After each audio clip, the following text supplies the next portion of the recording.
হীরা পৃথিবীর অন্যতম দামি ও সবচেয়ে নিরেট ও শক্ত বস্তুগুলোর একটি। ডায়মন্ডের অন্যতম পরিচিত রিটেল ব্র্যান্ড টিফানির ক্ল্যারিটির দিক থেকে কোনোরূপ ত্রুটি ছাড়া 1 ক্যারেট বা তার একটু বেশি কালারলেস ক্রিস্টাল ক্লিয়ার এক্সিলেন্ট কাটের একটি এনগেজমেন্ট রিং কিনতে গেলে তার দাম পড়তে পারে $31,500 বা 26 লক্ষ টাকারও বেশি। অথচ 1 ক্যারেট ওজনে মাত্র 200 মিলিগ্রাম বা 1 কেজির 5000 ভাগের 1 ভাগ। ডায়মন্ডের মার্কেটে সুপরিচিত ব্র্যান্ডগুলোর মধ্যে টিফানি ছাড়াও আরও আছে Harry Winston, Cartier, Chopard, Van Cleef and Arpels সহ আরও বেশ কিছু ব্র্যান্ড। জুয়েলারি ছাড়াও বিশ্বের অন্যতম হার্ডেস্ট ম্যাটেরিয়াল হিসেবে হীরা ইন্ডাস্ট্রিয়াল কাজে কাটিং, গ্রাইন্ডিং, ড্রিলিং ও পলিশিংয়ের কাজে ব্যবহার করা হয়। জেমোলজি ইনস্টিটিউট অফ আমেরিকার আগস্ট 20, 2018 সালের একটি রিপোর্ট অনুযায়ী 2017 সালে বিশ্বব্যাপী প্রায় $77.5 বিলিয়ন ডায়মন্ড বিক্রি হয়েছে। অন্যদিকে বিশ্বের অন্যতম বড় ম্যানেজমেন্ট কনসালটেন্সি বেইন অ্যান্ড কোম্পানির 2019 সালের একটি রিপোর্ট অনুযায়ী 2018 সালে হীরার তৈরি জুয়েলারি সেলস 2% বৃদ্ধি পেলেও 2019 সালে 2% কমতে পারে বলে ফরকাস্ট করেছিল। যদিও সিএনএনের অক্টোবর 2020 সালের আরেকটি রিপোর্ট অনুযায়ী করোনার মাঝে উচ্চবিত্ত শ্রেণী ডায়মন্ডের পেছনে বেশি ব্যয় করেছে।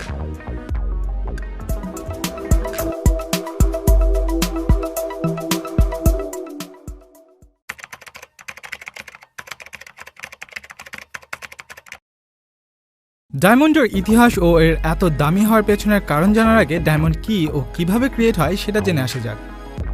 ডায়মন্ড বা হীরা মূলত কার্বনেরই সলিড ফর্ম, যা মূলত অত্যধিক তাপ, প্রেসার ও একটি নির্দিষ্ট কন্ডিশনে অনেক সময় থাকার কারণে ফর্ম হয়।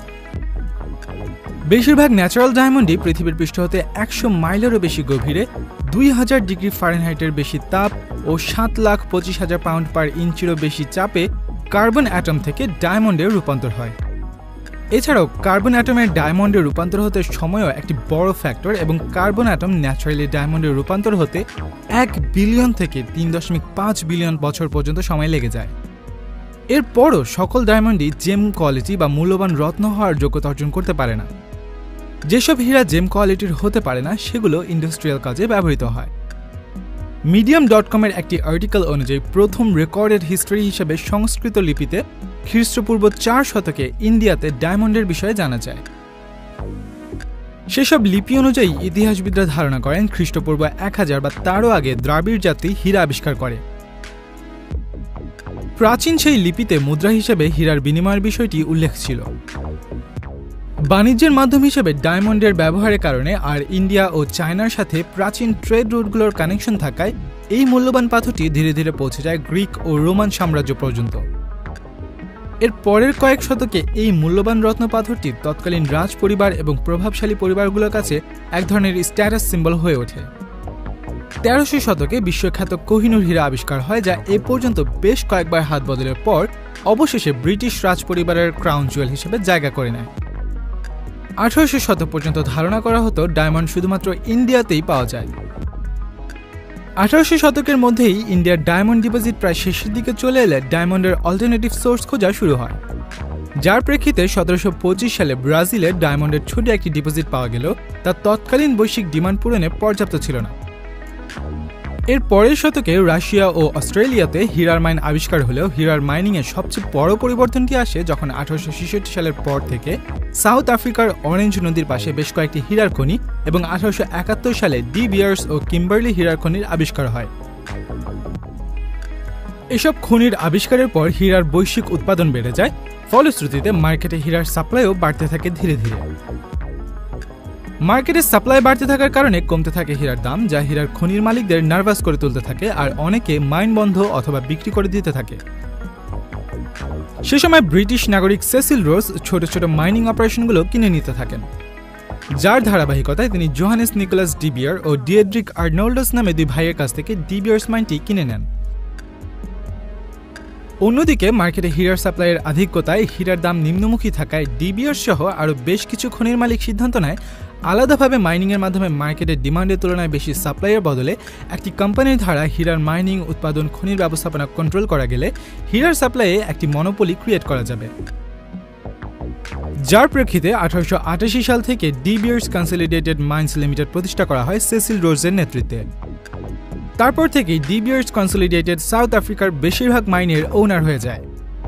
আর ডি বিয়ার্স কনসলিডেটেড প্রতিষ্ঠার 22 বছর অর্থাৎ 2000 শতকের আগেই কোম্পানিটি সাউথ আফ্রিকান খনিগুলো থেকে উৎপাদিত হীরার মাধ্যমে বিশ্বের ডায়মন্ড মার্কেটের 90% চলে আসে ডি বিয়ার্স কনসলিডেটের আওতায়। এরপর থেকেই মূলত শুরু হয় ডায়মন্ড ইন্ডাস্ট্রির উত্থান এবং বাড়তে থাকে হীরার দাম। হীরা কেন এত দামি তা জানার আগে আরেকজন ব্যক্তি সম্পর্কে না জানলেই নয়।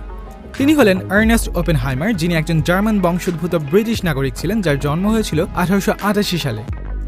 মাত্র 17 বছর বয়সে লন্ডনের একটি ডায়মন্ড সিন্ডিকেটে কর্মচারী হিসেবে যোগ দেওয়ার পর তার কাজে কোম্পানিটি সন্তুষ্ট হলে তাকে সাউথ আফ্রিকার কিম্বারলেতে কোম্পানিটির বায়ার হিসেবে দায়িত্ব দিয়ে পাঠানো হয়।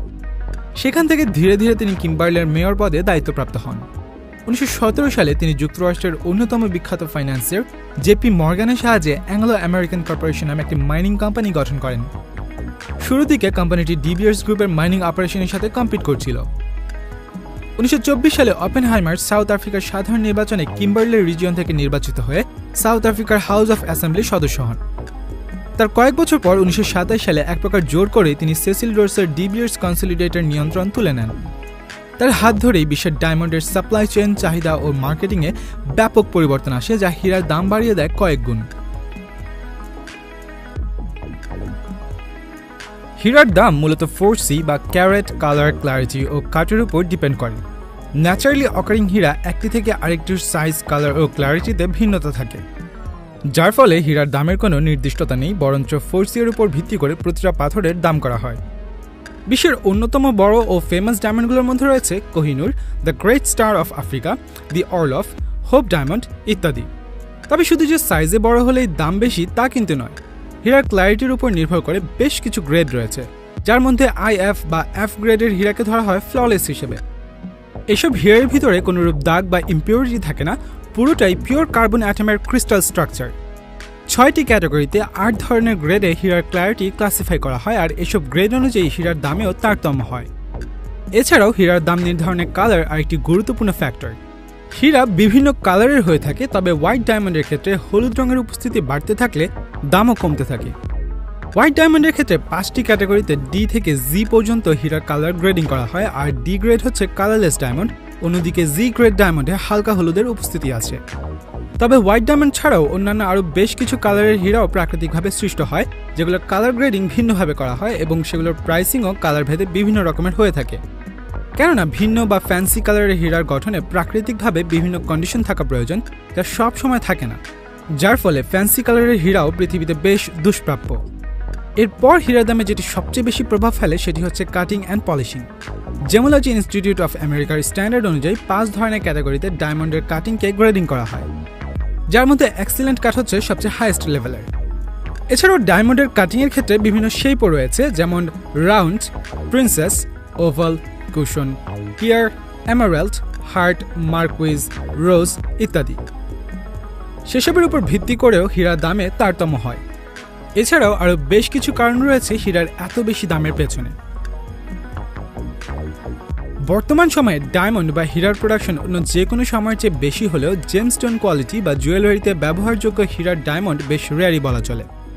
হীরার খনি থেকে উৎপাদিত হীরার প্রায় 80%ই জেমস্টোন হিসেবে ব্যবহারযোগ্য নয় এবং যা ইন্ডাস্ট্রিয়াল ডায়মন্ড হিসেবে ব্যবহারের জন্য রাখা হয়। অন্যদিকে হোয়াইট বা কালারলেস ডায়মন্ড কিছুটা কমন হলেও ভিন্ন কালারের ডায়মন্ড খুবই রেয়ার হয়, যার ফলে রুবি রেড, স্যাফায়ার ব্লু কিংবা এমারাল্ড গ্রিন কালারের ডায়মন্ড আরও বেশি রেয়ার।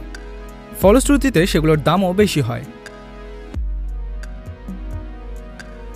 প্রাচীনকাল থেকে হীরা উত্তোলন বা মাইনিং শুধুমাত্র মাটির অল্প গভীরে করা হতো, কিন্তু বর্তমানে হীরার মাইনিং মাটির গভীরে 500 থেকে 600 মিটার নিচ পর্যন্ত করা হয়, যার ফলে মাইনিং প্রযুক্তিতে এসেছে অনেক পরিবর্তন।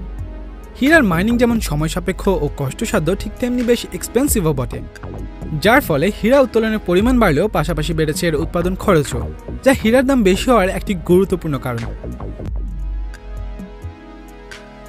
আমরা সাধারণ জুয়েলারিতে যে ধরনের আকর্ষণীয় ডিজাইনের শাইনি রত্ন দেখি, প্রাকৃতিকভাবে প্রাপ্ত হীরা সেরকম শাইনি থাকে না। খনি থেকে প্রাপ্ত হীরাকে কেটে পলিশ করার মাধ্যমে এর শাইনি রূপ দেওয়া হয়। যেহেতু প্রতিটি হীরার আকৃতি ভিন্ন হয়, তাই হীরার প্রোডাকশন বা পলিশিং প্রসেস কোনো অটোমেটেড মেশিনের দ্বারা সম্ভব হয় না, যার ফলে হীরার কাটিং ও পলিশিং মূলত হিউম্যান লেবারের উপরই নির্ভরশীল, যাদেরকে জেম কাটার বা লাপিডারিস্ট বলা হয়। এদেরকে তাদের কাজে বেশ এক্সপার্ট হতে হয়, যার ফলে এসব লেবার বেশ এক্সপেন্সিভও বটে। বিশ্বের 90% হীরার কাটিং ও পলিশিং ইন্ডিয়া থেকেই হয়। ইন্ডিয়াতে প্রায় 7,000 ডায়মন্ড ম্যানুফ্যাকচারিং ইউনিট আছে, আর ইন্ডিয়ার ডায়মন্ড ম্যানুফ্যাকচারিং সেক্টর প্রায় 7 লক্ষ মানুষের কর্মসংস্থান করছে। এছাড়াও হীরা যেহেতু পৃথিবীর অন্যতম স্ট্রং মিনারেল, তাই এর কাটিং ও পলিশিংয়ের জন্য যে টেকনোলজি প্রয়োজন সেটিও বেশ ব্যয়বহুল। অন্যদিকে হীরার কাটিং ও পলিশিংয়ের সময় ডায়মন্ড ডাস্ট নামে এক ধরনের বাই প্রোডাক্ট তৈরি হয়, যা মূলত হীরারই অতি ক্ষুদ্র কণা এবং এটিকে ওয়েস্ট হিসেবে কনসিডার করা হয়, যার ফলে আনকাট বা রাফ হীরার সাইজ বড় হলেও জুয়েলারিতে ব্যবহার করার মতো সাইজ ও শেপে আনতে সেই হীরার অনেকাংশই ওয়েস্ট হয়ে যায়, যা হীরার দাম আরেক দফা বাড়িয়ে দেয়। 1920-এর দশকের শেষের দিকে দ্য গ্রেট ডিপ্রেশন নামে পরিচিত অর্থনৈতিক দুরবস্থা ও দ্বিতীয় বিশ্বযুদ্ধ শুরু হওয়ার প্রাক্কালে অন্যান্য লাক্সারি পণ্যের মতো হীরার চাহিদাও কমতির দিকে ছিল। সে সময় আর্নেস্ট ওপেনহাইমার চিন্তা করেন পণ্য হিসেবে হীরাকে এমনভাবে পজিশনিং করতে হবে যাতে করে মানুষ বেশি বেশি হীরা কিনতে উদ্বুদ্ধ হয়, আর তাই কোম্পানিটি শরণাপন্ন হয় অ্যাডভার্টাইজিং এজেন্সি NWIR এর। NWIR ফ্রান্সিস গ্যারেটি নামে একজন কপিরাইটার হায়ার করে। এজেন্সিটি হীরার টার্গেট কাস্টমার হিসেবে কাপলদের টার্গেট করে আর উপলক্ষ হিসেবে এনগেজমেন্টকে চুজ করে। তারপর থেকেই এজেন্সিটি হীরাকে পারফেক্ট এনগেজমেন্ট রিং হিসেবে পজিশনিং করে বিভিন্ন ধরনের পাওয়ারফুল অ্যাডভার্টাইজমেন্ট ক্রিয়েট করতে থাকে। অথচ বর্তমান কনজিউমারদের সাইকোলজিতে এনগেজমেন্ট রিং হিসেবে হীরাই সবচেয়ে বেশি প্রাধান্য পায়। এর পেছনে দায়ী মূলত ডিবিআরস এর অ্যাগ্রেসিভ এবং রোবাস্ট সব অ্যাডভার্টাইজমেন্ট। এসব অ্যাডভার্টাইজমেন্টগুলোর মধ্যে অন্যতম ছিল এ ডায়মন্ড ইজ ফরএভার শীর্ষক অ্যাডটি। এই অ্যাডটির মাধ্যমে হীরার অন্যতম গুরুত্বপূর্ণ একটি বৈশিষ্ট্যের সাথে ভালোবাসার একটি যোগসূত্র তৈরি করে ফ্রান্সিস গ্যারেটি।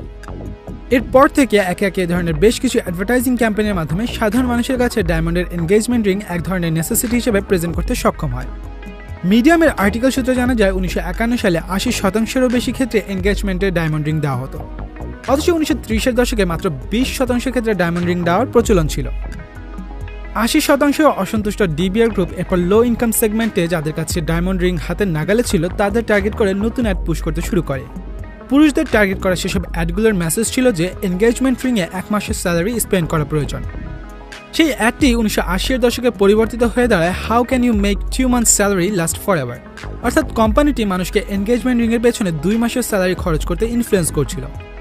1950 সালের দিকে ডিবিআরস গ্রুপ তাদের ফোকাস হলিউডের দিকে সরিয়ে আনে, কেননা সেই সময় মানুষের উপর হলিউডের মুভি স্টার ও লাইফস্টাইলের বেশ ইনফ্লুয়েন্স ছিল, যার কারণে ডিবিআরস এর advertising agency NWIR Maggi Ettinger নামে একজন মুভি পাবলিসিস্টকে হায়ার করেন, যিনি হলিউডে ডায়মন্ডের লবিস্ট হিসেবে কাজ করতে থাকেন।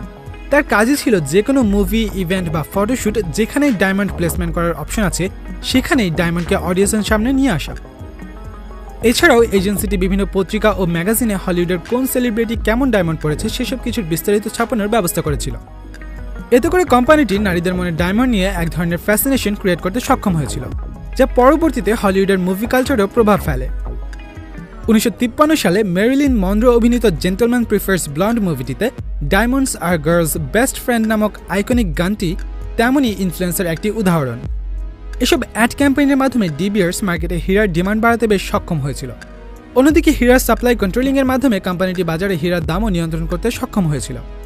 যদিও এক সময় ইউএস এর এনগেজমেন্ট রিংয়ের বাজারে নিজেদের কর্তৃত্ব স্থাপনের পর কোম্পানিটি 1960-এর দশকে ইন্টারন্যাশনালি এক্সপ্যান্ড করতে শুরু করে। জাপানেও কোম্পানিটি বেশ অ্যাগ্রেসিভভাবে মার্কেটিং ক্যাম্পেইন চালাতে থাকে। 1967 সালে জাপানে যখন ডিবিআরস তাদের অ্যাডভার্টাইজিং ক্যাম্পেইন শুরু করে তখন মাত্র 5% ক্ষেত্রে হীরার এনগেজমেন্ট রিংয়ের ব্যবহার ছিল, অথচ 1981 সালের মধ্যেই জাপানে এনগেজমেন্ট রিং হিসেবে হীরার ব্যবহার 60% গিয়ে দাঁড়ায়। শুধুমাত্র এসব অ্যাড ক্যাম্পেইনের মাধ্যমে কোম্পানিটি ডায়মন্ডের দাম বাড়ায়নি, এর পাশাপাশি হীরার সাপ্লাইয়ের উপর নিজেদের মনোপলি বজায় রাখতে সবসময় সচেষ্ট ছিল। 1980-র দশকে আফ্রিকা মহাদেশের বিভিন্ন দেশে বেশ কিছু ডায়মন্ড মাইনিং অপারেশন ছিল, যেগুলো মূলত দুর্নীতিগ্রস্ত সরকার ও যুদ্ধবাজ বিদ্রোহী গোষ্ঠীর দ্বারা নিয়ন্ত্রিত ছিল। এসব মাইনগুলোতে কাজ করা শ্রমিকদের সাথে অত্যাচার, নিপীড়ন ও মাইনিংয়ের মাধ্যমে প্রাপ্ত হীরা বিক্রি করে অস্ত্র, গোলাবারুদ কেনা হতো। এসব যুদ্ধবিধ্বস্ত অঞ্চলগুলোর ডায়মন্ডও ডিবিআরস গ্রুপ কিনে নিত, যাতে করে হীরার বাজারে হুট করে বেশি পরিমাণ হীরা ঢুকে পড়ে মার্কেট যাতে ডিস্টেবিলাইজ না হয়ে যায়। ডিবিআরস গ্রুপের এ ধরনের প্র্যাকটিস আফ্রিকার লোভী যুদ্ধবাজ সন্ত্রাসীদের এ ধরনের মাইনিংয়ে আরও বেশি উৎসাহী করে তোলে। এছাড়াও রিপাবলিক অফ কঙ্গো, ইসরায়েল ও রাশিয়া সহ বেশ কয়েকটি দেশ ডিবিআরস কোম্পানির সিঙ্গল সাপ্লাই চ্যানেলের বিরুদ্ধে প্রতিবাদ করলে কোম্পানিটি মার্কেটে হীরার সাপ্লাই বাড়িয়ে দিয়ে আর্টিফিশিয়ালি হীরার দাম কমিয়ে ফেলে উক্ত দেশগুলোর হীরা ইন্ডাস্ট্রিকে হার্ট করে, যার ফলে ডিবিআরস কোম্পানির একচেটিয়া মনোপলির বিরুদ্ধে সবাই চুপ থাকত। আর এভাবেই মূলত ডিবিআরস গ্রুপ বিশ্বের ডায়মন্ড মার্কেটে মনোপলি মেনটেন করত। যদিও ইউএনের হস্তক্ষেপে হীরার মার্কেটে ডি বিয়ার্স কোম্পানিটির একক রাজত্ব এখন আর নেই। একবিংশ শতাব্দীর শুরু থেকে ডি বিয়ার্স কোম্পানির ব্লাড ডায়মন্ড পারচেস, কানাডা ও অস্ট্রেলিয়ার নতুন মাইন আবিষ্কার ও ডি বিয়ার্সের সিঙ্গল সাপ্লাই চ্যানেলে জয়েন না করা এবং 1940-এর দশক থেকে কোম্পানিটির আনএথিক্যাল অ্যাড ক্যাম্পেইনের বিষয়গুলো আস্তে আস্তে জনসম্মুখে প্রকাশ হতে থাকলে কোম্পানিটি মার্কেটের অবস্থান হারাতে থাকে।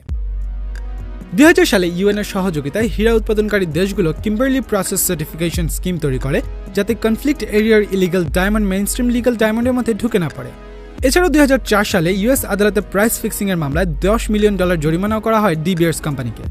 এরপর থেকে কোম্পানিটি ডায়মন্ডের মার্কেটে সাপ্লাই চেইন কন্ট্রোল করা বাদ দিয়ে শুধুমাত্র রিটেল ডায়মন্ডের ব্যবসা করে যাচ্ছে। স্ট্যাটিস্টার তথ্যসূত্রে 2019 সালে 22% মার্কেট শেয়ার নিয়ে ডি বিয়ার্স হীরার বাজারে দ্বিতীয় সেরা হীরা মাইনিং প্রতিষ্ঠান। যদিও 2011 সালে ডি বিয়ার্স গ্রুপের parent company Anglo American PLC এর কাছে কোম্পানিটির 40% স্টক $5.1 বিলিয়ন বিক্রি করে দেওয়ার মাধ্যমে অপেনহাইমার পরিবার তাদের প্রায় 100 বছরের বেশি সময় ডায়মন্ড ব্যবসা থেকে বেরিয়ে আসে, যার ফলে অ্যাংলো আমেরিকান পিএলসিতে কোম্পানিটির স্টকের পরিমাণ দাঁড়ায় 85% আর বাকি 15% স্টক রিপাবলিক অফ বতসোয়ানার।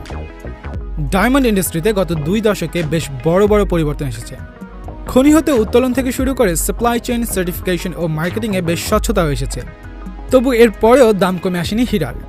হীরার বর্তমান উচ্চ মূল্যের পেছনে মূল কারণ মূলত লাক্সারি আইটেম হিসেবে মানুষের কাছে হীরার পারসেপশন। এছাড়া বিশ্বজুড়ে হীরার চাহিদাও প্রতিনিয়তই বাড়ছে, যা এখনও হীরার উচ্চ মূল্যের পেছনে আরও একটি কারণ।